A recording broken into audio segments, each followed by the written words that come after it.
आज हम बात करने वाले एक्यूट नेक्रोटाइजिंग पैनक्रेटाइटिस के बारे में। पैनक्रेटाइटिस के अटैक्स कई तरह से आ सकते हैं। एक्यूट पैनक्रेटाइटिस के रूप में, जहाँ पे acute interstitial pancreatitis, acute oedematous, acute necrotising, acute और क्रॉनिक पैनक्रेटाइटिस। और जब आप क्रॉनिक पैनक्रेटाइटिस की बात करेंगे तो क्रॉनिक पैनक्रेटाइटिस के साथ कैल्सिफिकेशन हो सकता है, उसके साथ एट्रोफी हो सकता है, या क्रॉनिक पैनक्रेटाइटिस के साथ एट्रोफी और कैल्सिफिकेशन दोनों साथ में भी हो सकता है। तो पैनक्रेटाइटिस के अटैक्स कई फॉर्म में आते हैं, लेकिन इन सभी में जो एक्यूट नेक्रोटाइजिंग पैनक्रेटाइटिस है वो काफ़ी डेंजर है। इसकी मोर्बिडिटी और मॉर्टालिटी दोनों ही बहुत हाई है। ज़्यादातर केस में जब इस तरह का नेक्रोटाइजिंग अटैक आता है तो पैनक्रियाज का कुछ ना कुछ हिस्सा वो डैमेज करता है, वहाँ पे एक कलेक्शन फॉर्म होता है और वो डेब्रिस बना देता है।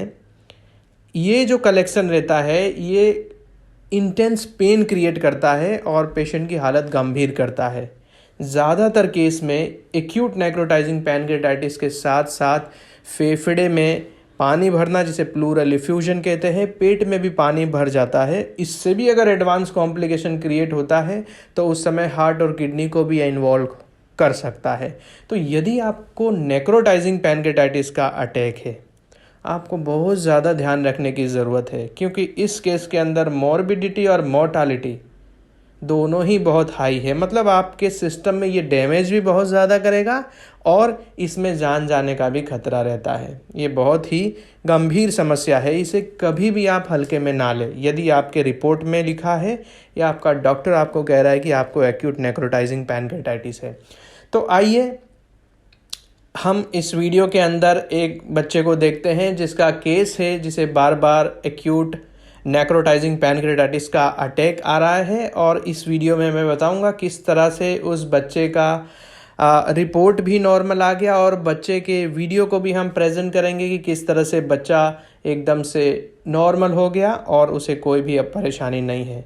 तो ये बच्चा जब हमारे पास आया, लगभग सितंबर या अक्टूबर का समय था, और उस समय पे इसके जब रिपोर्ट को देखा गया तो उस रिपोर्ट के अंदर एक्यूट नेक्रोटाइजिंग पैनक्रेटाइटिस था।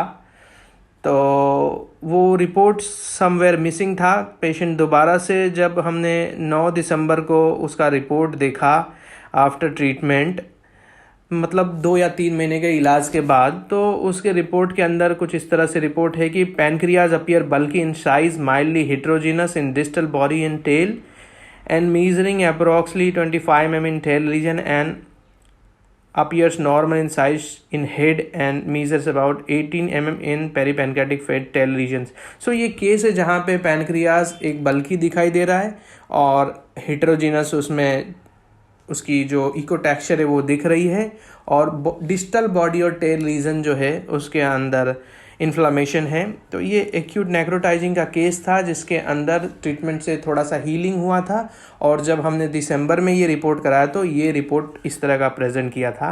इलाज के कुछ और समय बाद दोबारा हमने इनका रिपोर्ट कराया। ये रिपोर्ट है 10 फरवरी 2023, रीसेंट केस है। तो अगर आप आगे इसमें पढ़ेंगे, मिस्टर लकी कुमार दिनेश जी, जो लकी कुमार आप प्रीवियस रिपोर्ट में भी आप देख सकते हैं, 9 दिसंबर 2022 का है, लकी कुमार दिनेश कुमार मिस्त्री। फरवरी में जब इनका रिपोर्ट हुआ, आप जब यूएसजी को पढ़ेंगे, clinical profile previous USG dated 2 अगस्त 2022, मतलब 2 अगस्त 2022 को जब इनको अटैक आया था एक्यूट नेक्रोटाइजिंग पैनक्रेटाइटिस का, तो वहाँ पे पैनक्रेटाइटिस के ज़्यादातर जो असर था वो बॉडी और टेल रीजन में शो कर रहा था। और जब हमने 10 फरवरी को लगभग इलाज के 4 या 5 महीने के बाद जब इनका रिपोर्ट कराया, तो रिपोर्ट आप देखेंगे पैनक्रियाज को। So it showing like visualised head and proximal body of pancreas appears normal in size, shape and echo texture. अब इस रिपोर्ट को देखो तो आपको समझ में आएगा पैनक्रियाज एकदम नॉर्मल हो गया है। लेकिन जब एक्यूट नेक्रोटाइजिंग का इसको अटैक्स आ रहे थे उस समय बच्चे की हालत बहुत ख़राब थी। उसे बार बार 15-15 दिन के लिए एडमिट करना पड़ता था। दर्द इतना भयानक रहता था, हाई पेन किलर पे रखना पड़ता था और डाइट एकदम ज़ीरो करना पड़ता था। सिर्फ आईवी ड्रिप्स के थ्रू फ्लूइड बॉडी में जाती थी। ये सिचुएशन बार बार चल रही थी बच्चे के साथ। इन पेशेंट ने भी ऑनलाइन ट्रीटमेंट ब्रह्म होम्योपैथी का देखा, समझा और ये हमें अहमदाबाद दिखाने आए। इनका इलाज शुरू हुआ और बच्चे का जैसे जैसे मेडिसिन लेता गया उसके सिम्टम्स रिकवर करते गए और 2 या 3 महीने के बाद तो एकदम ये नॉर्मल हो गया। और जब हमने लगभग 5 या 6 महीने के इलाज के बाद जब इनका ये रिपोर्ट कराया तो पैनक्रेटाइटिस कम्प्लीटली नॉर्मल हो गया और पैनक्रियाज एकदम हेल्दी था। बच्चा भी एकदम हेल्दी है और उसे किसी तरह का कोई समस्या नहीं है। आइए हम बच्चे के वीडियो को देखते हैं जो आपको बताएगा किस तरह से ये बच्चा होम्योपैथिक मेडिसिन से कम्प्लीटली नॉर्मल हो गया। Let's see. लक्की को एक्यूट पैनक्रियाटाइटिस था। तो उसको 6 महीने पहले हुआ था। तो एकदम से अचानक स्कूल में गया था तो उसको पेट में दर्द हुआ। तो उसको एक प्राइवेट डॉक्टर के पास में लेके गए थे। तो उन्होंने बोला कि इसको ये पैनक्रियाटाइटिस है। तो फिर उसको एडमिट किया था 2 दिन एलजी के अंदर। तो वहाँ पर बोले ये बहुत सीरियस है। तो हम बच्चों की सिविल में लेके गए थे अहमदाबाद। उसके बाद में वहाँ पर उसको 15 दिन रखा, फिर छुट्टी दे दिया था। फिर उसको 1 हफ्ते में दोबारा से दर्द हुआ। फिर उसको 15 दिन रखा था सिविल में ही। फिर उसके बाद छुट्टी मिलने के बाद हमने ये होम्योपैथी का ब्रह्मा होम्योपैथी का नेट के ऊपर सर्च करके पता चला। फिर हम यहाँ पर डॉक्टर प्रदीप कुशवाहा के पास में आए थे। तो यहाँ से अब ये बच्चे को बहुत अच्छा है, लक्की को।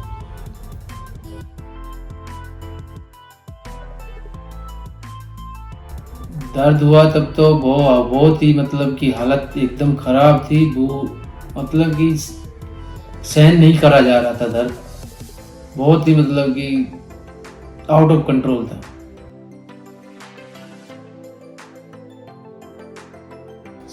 पहले एलजी में गए थे तब बोले कि ऑपरेशन करना पड़ेगा, तुम्हारे अच्छे सर्जन के पास जाना पड़ेगा। तो उन्होंने सिविल का सजेशन दिया था। तो वहाँ ऑपरेशन तो नहीं करा लेकिन दवाई से थोड़ा बहुत कंट्रोल करा था 1 महीने तक। Acute necrotising pancreatitis. Pradeep Kushwaha sir के पास में हम 3 महीने से दवाई ले रहे हैं ब्रह्मा होम्योपैथी से। अभी मतलब बहुत बढ़िया है। अभी खाना पीना भी चालू हो गया है, थोड़ा खा रहा है।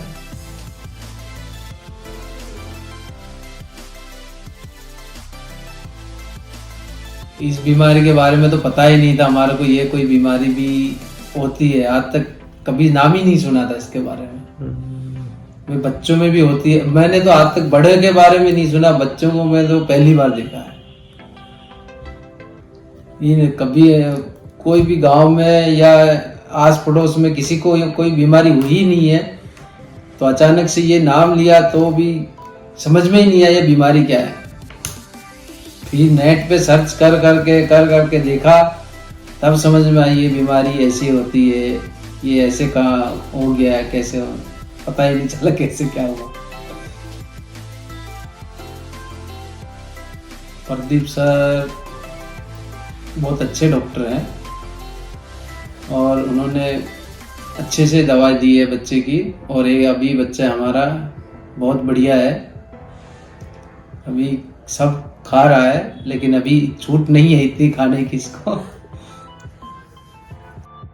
अगर कुछ प्रॉब्लम है तो ब्रह्मा में जाइए। Brahma hospital, Brahma homeopathic, Brahma homeopathic, Brahma homeopathic, Brahma homeopathic, Brahma clinic, Brahma homeo clinic Ahmedabad. ब्रह्म होम्योपैथी में it's a very nice doctor और यहाँ की फैसिलिटी भी बहुत अच्छी है।